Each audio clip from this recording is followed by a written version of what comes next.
Hello student, स्वागत है आपका हमारे यूट्यूब चैनल अभी रॉय पीसीएम क्लासेस के स्टूडेंट। आज फिर नई वीडियो के साथ आज जो हम पढ़ने वाले हैं क्लास 12 की फिजिक्स। और क्लास 12 की फिजिक्स में जो हम एक टॉपिक पढ़ा था, एक मोस्ट इंपोर्टेंट टॉपिक जिसका नाम था विद्युत चुम्बकीय फ्लक्स के बारे में। हमने ये भी बताया था कि हम विद्युत चुम्बकीय पेड़ के बारे में पढ़ेंगे, परंतु आज हम इस वीडियो में जो देखने वाले हैं विद्युत चुम्बकीय पेड़ के बारे में देखने वाले हैं। ये वाला जो आपको टॉपिक दिखाई दे रहा है, ये टॉपिक हमने देख लिया था, चुंबकीय फ्लक्स के बारे में देख लिया था। यानी चुंबकीय फ्लक्स का मात्रक क्या होता है, विमा क्या होता है, और इसका सूत्र वगैरह हमने सब कुछ देख लिया था, कंडीशन भी देख ली थी इसकी, ठीक है नहीं। अगर आपको ये आता है तो उम्मीद करते हैं आपको वो भी टॉपिक समझ में आ जाएगा, ठीक है नहीं। क्योंकि अगर ये टॉपिक नहीं आएगा आपको समझ में, तो वो वाला जो अभी मैं जो टॉपिक पढ़ाऊंगा वो शायद आपको थोड़ा सा अलग हटके लग सकता है कि ये शायद समझ में ना आए, ठीक है नहीं। परंतु ऐसा ज्यादा टफ नहीं है, वो टॉपिक छोटा सा ही टॉपिक है, उसको हम यहाँ पर कवर करने वाले हैं, ठीक है नहीं। तो आज की इस वीडियो में हम देखेंगे इससे आगे वाला टॉपिक, यानी कि विद्युत चुम्बकीय प्रेरण होता क्या है। विद्युत चुम्बकीय प्रेरण के बारे में हम यहाँ पर देखेंगे, और ये किसने बताया था सबसे पहले उसके बारे में भी जानेंगे। क्या होता है विद्युत चुम्बकीय प्रेरण, ठीक है नहीं, इसकी डेफिनेशन के बारे में, और चित्र के माध्यम से इसको क्लियर करेंगे, ठीक है। तो बस आपको करना क्या है, वीडियो के एंड तक बने रहिए, वीडियो को पूरा देखिए, तभी क्या होगा, ये टॉपिक जो है वो क्लियर तरीका समझ में आएगा। देखिए ऐसे टॉपिक जो है बोर्ड एग्जाम में पूछ लिए जाते हैं, ये थ्योरेटिकल टॉपिक है, डेरिवेशन नहीं है इसमें, थ्योरेटिकल है। इससे आने वाला भी टॉपिक भी थ्योरेटिकल ही है, डेरिवेशन है ही नहीं इसके अंदर, ठीक है नहीं।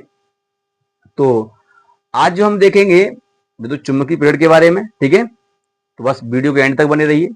और स्टूडेंट यदि आप हमारे चैनल पर नए हैं तो चैनल को सब्सक्राइब कर लीजिए, बेल आइकन को प्रेस कर ऑल पे क्लिक कर दीजिए, ताकि आने वाले वीडियो की नोटिफिकेशन आपको मिलती रहे, ठीक है स्टूडेंट। चलते हैं वीडियो को स्टार्ट करते हैं। तो चलिए स्टूडेंट बात करते हैं यहाँ पर विद्युत चुम्बकीय प्रेरण के बारे में, इलेक्ट्रोमैग्नेटिक इंडक्शन। देखिए विद्युत चुम्बकीय प्रेरण होता क्या है। पहले ये माना जाता था कि यानी कि जो विद्युत धारा है वो केवल एक अलग चीज है विद्युत धारा, और चुंबक एक अलग चीज है। तो देखिए और ऑस्टेड ने क्या कर दिया था, मतलब ऑस्टेड ने इसको गलत साबित कर दिया था कि यानी कि वो कहा था कि ऐसा कुछ नहीं है, यानी कि जो विद्युत होता है वो क्या होता है, एक चुंबक को भी उत्पन्न कर सकता है, चुंबकीय क्षेत्र उत्पन्न करता है विद्युत जो होता है। हमने पढ़ा था ऑस्टेड के प्रयोग के बारे में, ठीक है नहीं, जिसमें हमने बायो सेवर्ट का नियम वगैरह पढ़े थे, और उसके लिए हमने चुंबकीय क्षेत्र का फॉर्मूला भी देखा था, ठीक है नहीं। तो आगे चल करके वैद्युत चुंबकीय प्रेरण के बारे में एक वैज्ञानिक थे माइकल फैराडे। फैराडे ने क्या किया था, इसको आगे बढ़ाया, चुंबकीय प्रेरण के घटना को बताया। चुंबकीय प्रेरण की घटना क्या थी, चुंबकीय प्रेरण की घटना ये है कि यानी कि जो एक चुंबक के माध्यम से विद्युत धारा का उत्पन्न किया जा सकता है। क्योंकि जब ऑस्टेड ने बताया था कि विद्युत से क्या कर सकते हैं, चुंबकीय क्षेत्र क्या होता है, उत्पन्न होता है, तो ऑस्टेड जो तुम्हारे ऑस्टेड की इस बात को सुनकर के माइकल फैराडे ने कहा कि ऐसा भी तो हो सकता है कि यानी कि जो विद्युत उत्पन्न हो रही है, मतलब विद्युत के द्वारा चुंबकीय क्षेत्र क्या हो रहा है, उत्पन्न हो रहा है, तो चुंबकीय क्षेत्र के द्वारा क्या हो सकता है, विद्युत भी उत्पन्न हो सकती है, ठीक है नहीं। तो इसी के बारे में उन्होंने अपना एक एक्सपेरिमेंट वगैरह किया था, ठीक है नहीं। और उस संबंध को उन्होंने विद्युत चुम्बकीय प्रेरण क्या दिया, नाम दिया। जो घटना उन्होंने देखी उस घटना को उन्होंने विद्युत चुम्बकीय प्रेरण का नाम दिया था, ठीक है नहीं। और देखिए अपने दो नियम भी दिए थे उन्होंने, जिनको हम फैराडे के नियम के नाम से जानते हैं, ठीक है नहीं, उनको भी हम देखेंगे, ठीक है। तो विद्युत चुम्बकीय प्रेरण क्या है समझिए। माइकल फैराडे ने क्या किया था कि पहला स्टेप आप समझिए, पहले तो सब कुछ लिख लेंगे इसका, हम पहले हम समझते हैं इसको।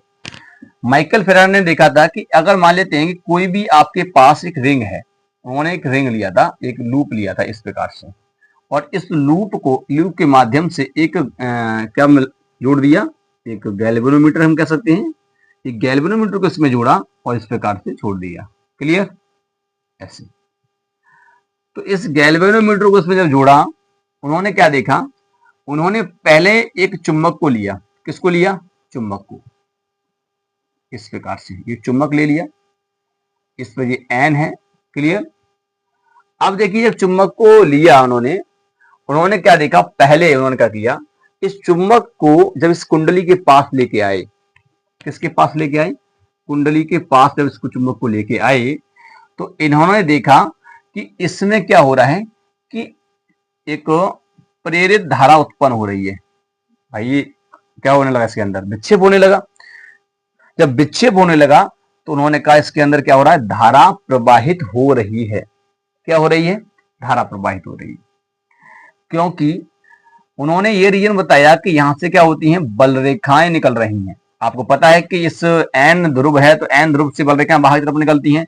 तो उन्होंने बताया कि यहां से क्या हो रही है, बल रेखाएं निकल रही हैं इस प्रकार से, ऐसे। क्लियर। उन्होंने बताया कि यहां से क्या हो रहा है, बल रेखाएं बाहर निकल रही हैं इस प्रकार से। क्लियर। ये बल रेखाएं जब इस कुंडली से गुजरती हैं तो यहां फ्लक्स होता है। क्या होता है, फ्लक्स। जितनी बल रेखाएं इससे गुजरेंगी, और भी हैं यहां से, अगर आप बात करेंगे इस प्रकार से, ऐसे, ठीक है नहीं, ऐसे करके बल रेखाएं हैं। जितनी बल रेखाएं यहां से गुजर रही हैं इसके अंदर से, वो है उसका फ्लक्स। और उन्होंने बताया था कि जब इस फ्लक्स में परिवर्तन देखने को मिलता है तब यहां पर क्या होता है, धारा उत्पन्न होती है। क्योंकि उन्होंने अपना एक्सपेरिमेंट किया था। ये एक्सपेरिमेंट कुछ इसी प्रकार था। अब इन्होंने जब इसके पास लेके आए, गति कराई, और गति कराने के बाद इसको रोक दिया। क्या कर दिया, स्टॉप कर दिया। जब इसको स्टॉप कर दिया था तो इन्होंने क्या देखा, जैसे मान लीजिए दूसरे चित्र समझिए इसको। ये आपकी यहाँ पर क्या है, एक लूप है इस प्रकार से भाई, गैल्वेनोमीटर वाला, ठीक है नहीं, इस प्रकार से चुंबक को इन्होंने यहाँ पर पास ला करके अब रोक दिया। क्या कर दिया, रोक दिया। और जब रोक दिया तो आपको पता है कि यहाँ पर बल रेखा जितनी गुजर रही थी उतनी ही रहेंगी। बल रेखाएं जितनी गुजर रही थी उतनी ही रहेगी। अब फालतू बल रेखा इसके अंदर से नहीं गुजरेगी। इस प्रकार जितनी बल रेखा इसके अंदर थी उतनी ही बल रेखाएं अब भी इसके अंदर हैं। क्लियर, यहां तक क्लियर। तो उन्होंने देखा जब इसको रोक दिया, स्टॉप कर दिया, यहाँ पर ला करके इसके पास ला करके स्टॉप कर दिया, रोक दिया। जब रोक दिया था तो उन्होंने देखा कि यहाँ फिर से विक्षेप क्या हो गया भैया, शून्य हो गया। यानी कि यहाँ पर कोई धारा नहीं है। जब इसको गति कराया तब इसके अंदर विक्षेप देखने को मिला, और जब इसको रोक दिया ला करके पास तो विक्षेप शून्य हो गया। अब देखिए उन्होंने क्या किया, फिर से तीसरे स्टेप में ना देखा इन्होंने। तीसरा स्टेप क्या है, तीसरा स्टेप ये था, ये फर्स्ट है और ये सेकंड, ठीक है नहीं। चित्र को समझते चलिए, क्लियर हो जाएगा। उन्होंने क्या किया कि एक यही लूप दोबारा से बनाया इस प्रकार से, और इसको एक किससे जोड़ दिया, कह सकते हैं वही गैल्वेनोमीटर से जोड़ दिया। अब इन्होंने चुंबक को क्या किया, पीछे हटाने की कोशिश की। किधर किधर खींचा, पीछे।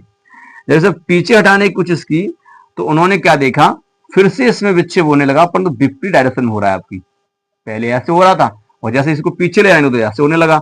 भैया इसमें जब विक्षेप हो रहा है तो इसमें देखा उन्होंने कि क्या बताया इन्होंने ये बताया कि यहाँ बल रेखाओं में कमी हो रही है। फिर क्या हो रहा है, बल रेखा में कमी हो रही है, बल रेखाएं से निकल रही हैं बाहर। क्लियर, इस प्रकार से। तो इन्होंने क्या कर दिया कि इससे बता दिया था कि जब तक चुंबक में गति होती रहेगी, कहने का मतलब ये चुंबक में गति होगी या हम कह सकते हैं फ्लक्स में परिवर्तन होगा, तभी तक इसमें क्या होता है, एक धारा उत्पन्न होगी। इसकी भी डायरेक्शन भी बताई थी। ऐसी बात नहीं इसकी डायरेक्शन नहीं हो, वो इसकी डायरेक्शन किसने बताई थी, लेंज ने बताई थी। कि लेंज के नियम के अनुसार इसमें डायरेक्शन इसको दिखाया गया था, ठीक है नहीं। तो समझ में आया यहां तक कि फैराडे ने विद्युत चुंबकीय पेड़ का नियम दिया था। और विद्युत चुंबकीय पेड़ का नियम क्या था कि जब हम किसी चुंबक और कुंडली के मध्य क्या कराते हैं, सापेक्ष गति कराते हैं। ये कुंडली है और ये चुंबक है। जब किसी कुंडली और चुंबक के मध्य सापेक्ष गति कराते हैं तो कुंडली में फ्लक्स में क्या होता है, परिवर्तन होता है, जिससे कुंडली में एक प्रेरित धारा क्या होती है, उत्पन्न होती है। प्रेरित का मतलब होता है किसी की प्रेरणा से उत्पन्न हुई हो, किसी से उत्पन्न हुई हो, उसे कहते हैं प्रेरित, ठीक है नहीं। तो प्रेरित धारा उत्पन्न हो जाती है, ठीक है नहीं, क्या होती है, प्रेरित धारा उत्पन्न होती है। इस घटना को कहते हैं विद्युत चुंबकीय प्रेरण। क्या कहते हैं, विद्युत चुंबकीय प्रेरण। तो उम्मीद करते हैं आप समझ में आ रहा होगा जो मैं आपको बता रहा हूं।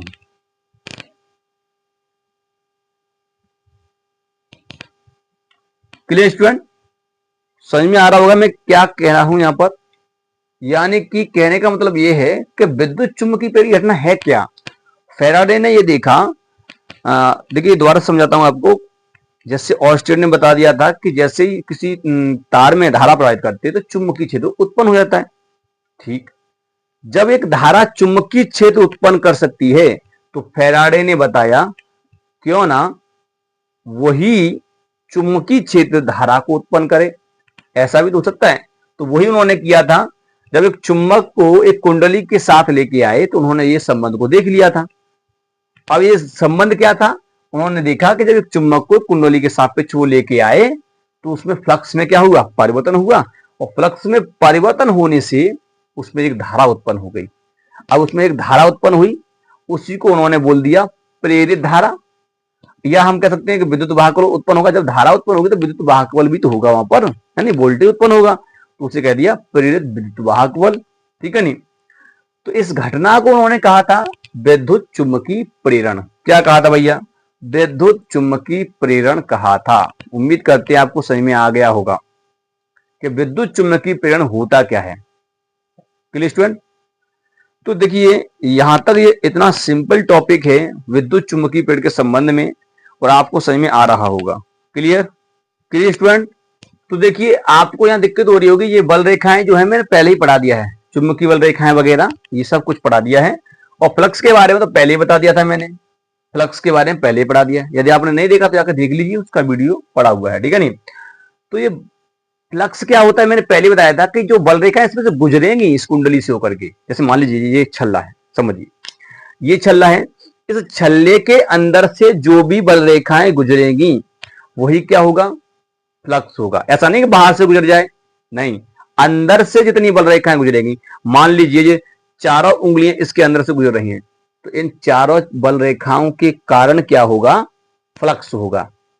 अगर जैसे मैं इसको अंदर ले जाऊंगा, देखिए पहले मेरी दो उंगलियां, ये छोटी बड़ी वाली उंगली है, पहले ये जाएंगी अंदर, इसके बाद ये छोटी वाली जाएंगी, इस प्रकार से, है ना। तो ऐसे इसमें क्या होता है, बल रेखाएं अंदर जैसे हम ले जाएंगे तो कुछ बल रेखा और भी अंदर जाएंगी, है ना। ये वाली भी चली जाएगी इसके अंदर, इसको पास लेते आएंगे तो यहां तक आ जाएगा ना, तो ये भी चला जाएगा, है ना। तो इस कारण से क्या होगा, यहाँ पर फ्लक्स में परिवर्तन होगा। परिवर्तन का मतलब ये होता है कि यानी कि संख्या बदलेगी, बल रेखाओं की संख्या बदलेगी। फ्लक्स का मतलब यही होता है कि यानी कि फ्लक्स में परिवर्तन का मतलब ये होता है कि बल रेखाओं की संख्या का बदल जाना, वो होता है परिवर्तन। क्लियर? तो जब ये बल रेखा इसमें से गुजरती हैं तो यहाँ फ्लक्स में परिवर्तन होता है, जिससे क्या होता है, इस रिंग के अंदर एक प्रेरित विद्युत वाहक बल या प्रेरित धारा उत्पन्न हो जाती है, और इस धारा को ही कारण इसे हम कहते हैं विद्युत चुम्बकीय प्रेरण। क्लियर? इसको पीछे लेके आएंगे फिर भी फ्लक्स में परिवर्तन होगा, बल रेखाएं घटेंगी, है नहीं, बल रेखाएं घटेंगे फिर भी फ्लक्स उत्पन्न होगा, सॉरी प्रेरित विद्युत वाहक बल उत्पन्न होगा, परंतु विपरीत डायरेक्शन में होगा। तो यहाँ डायरेक्शन के बारे में लेंज ने बता दिया था, और अपने लेंज के नियम के अनुसार हम लेंज का नियम भी पढ़ेंगे। ठीक है नहीं? तो आपको उम्मीद करते हैं यहाँ तो समझ में आया। इसका स्क्रीनशॉट ले लीजिए चित्रों का। अब मैं यहाँ पर आपको इसकी डेफिनेशन पुट करवा देता हूं, आप उसको नोट कर लीजिए। क्लियर? चलिए स्टूडेंट, इसकी परिभाषा जो है इसको नोट कर लीजिए। क्या लिखा है मैंने, जब किसी चुंबक तथा कुंडली के मध्य सापेक्ष गति होती है, सापेक्ष गति यानी कि इसमें से कोई भी एक गति कर सकता है, ठीक है नहीं, या दोनों ही गति कर सकते हैं। क्लियर? तो जब किसी चुंबक तथा कुंडली के मध्य सापेक्ष गति होती है तो कुंडली में चुंबकीय फ्लक्स में परिवर्तन होता है, जिससे कुंडली में एक प्रेरित विद्युत वाहक बल उत्पन्न हो जाता है। ठीक है नहीं, उत्पन्न हो जाता है, जिससे एक प्रेरित धारा उत्पन्न होती है। इस घटना को ही विद्युत चुम्बकीय प्रेरण कहते हैं। क्लियर? ये था आपका विद्युत चुम्बकीय प्रेरण के बारे में, जो कि मैंने आपको इस छोटे से वीडियो के माध्यम से आपको समझाया है कि विद्युत चुम्बकीय प्रेरण होता क्या है। ठीक है नहीं, वो मैंने आपको समझाया है। एक बार वीडियो को फिर से देख लीजिए, क्लियर हो जाएगा। ठीक है, आज की वीडियो में केवल हम इतना ही देखेंगे। अब देखिए, विद्युत चुम्बकीय प्रेरण से संबंधित फैराडे ने 2 अपने नियम दिए थे। ये तो इनका एक एक्सपेरिमेंट था, उन्होंने ये बता दिया था कि इस प्रकार से हुआ था। ठीक है नहीं, अब उन्होंने अपने 2 नियम दिए थे, उन 2 नियमों को हम नेक्स्ट वीडियो में देखेंगे। ठीक है नहीं, बहुत ही आसान तरीका से देखेंगे। देखिए अगर हम इसी में देखेंगे तो सारा क्या हो जाएगा, एक तरह से मिक्सिंग हो जाएगा, तो सही नहीं लगेगा।